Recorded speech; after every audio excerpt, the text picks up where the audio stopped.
With 500 million monthly users, Spotify is the world's largest music streaming service. Spotify is the home of audio.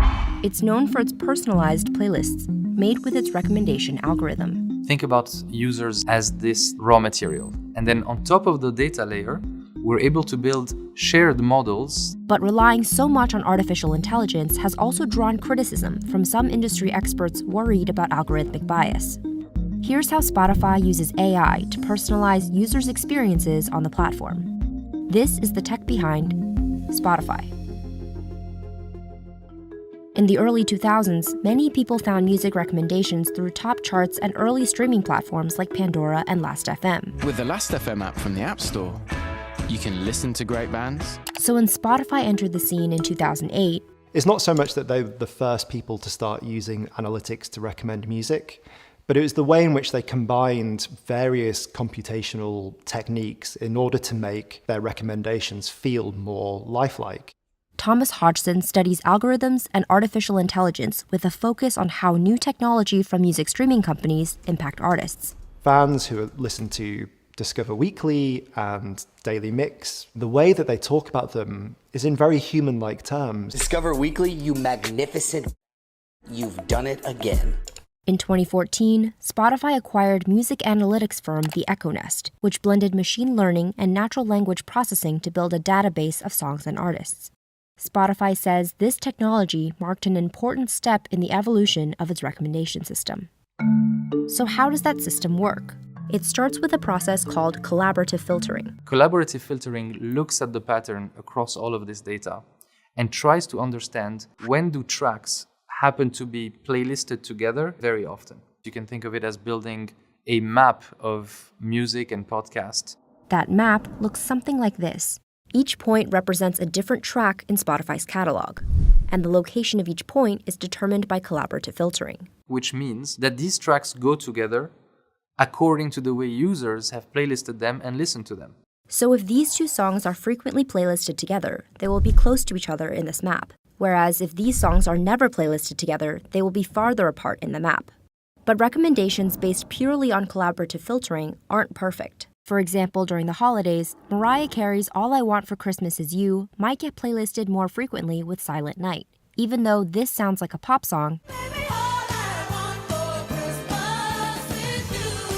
and this sounds like a Christmas carol.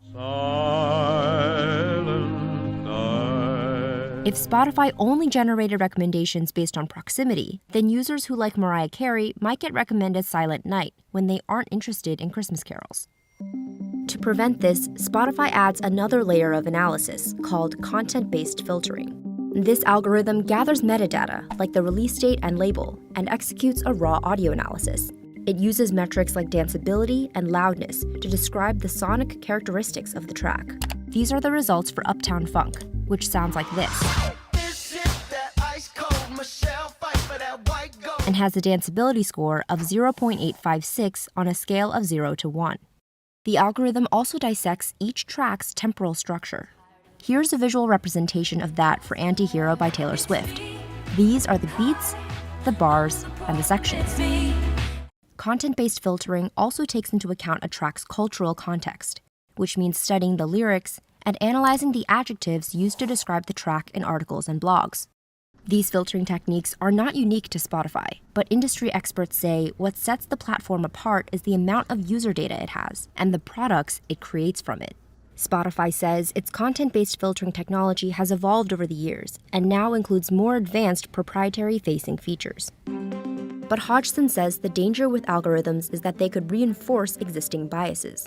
This could mean that a particular catalogue of music has more male artists than female artists. One of the dangers with machine learning is that as listeners start to engage with that catalogue, those biases become magnified, and that this creates what's called a kind of feedback loop. Spotify says its research teams evaluate and mitigate against potential algorithmic inequities and harms, and strive for transparency about its impact. Another criticism is that the algorithm isn't optimized for new artists because there's no user data. This is known as the cold start problem. Sultan says this is where human editors play a significant role in delivering recommendations. They're possibly some of the best people in the world at trying to understand new releases and culture and what's relevant.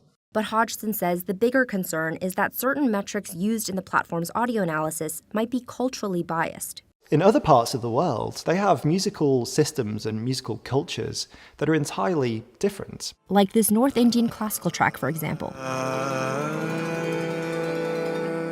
Spotify's algorithm labels its key signature as E minor, which Hodgson says is inappropriate for this musical tradition.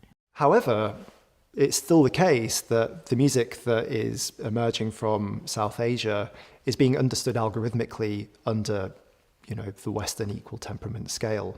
Spotify says the audio analysis is one small part of the overall system, which takes into account many factors before making a recommendation. Some industry experts also point to issues with how the system understands metadata for classical music. For example, the metadata for a Tchaikovsky track can include not just the name of the work and the artist, but also the movement, opus number, and conductor. Spotify's algorithm isn't optimized for that. Apple Music, which has emerged in recent years as a competitor to Spotify, released a new app in March that the company says is designed to solve this problem. Spotify says it doesn't comment on a competitor's marketing campaigns. In February, the streaming service joined the recent buzz around generative AI. I'm X, and from this moment on, I'm going to be your own personal AI DJ on Spotify. The DJ gives the algorithm a human voice and offers listeners additional context around a recommendation. Up next, I know you've been on a summer song kick lately. Sultan says the company is also exploring reinforcement learning, a technique that would allow the recommendation system to learn automatically based on feedback. It will help with the diversity of their recommendation, it will help with the longer-term retention, and we're trying to push the state of the art in each of those, introducing new technologies, new capabilities, and bringing new experiences.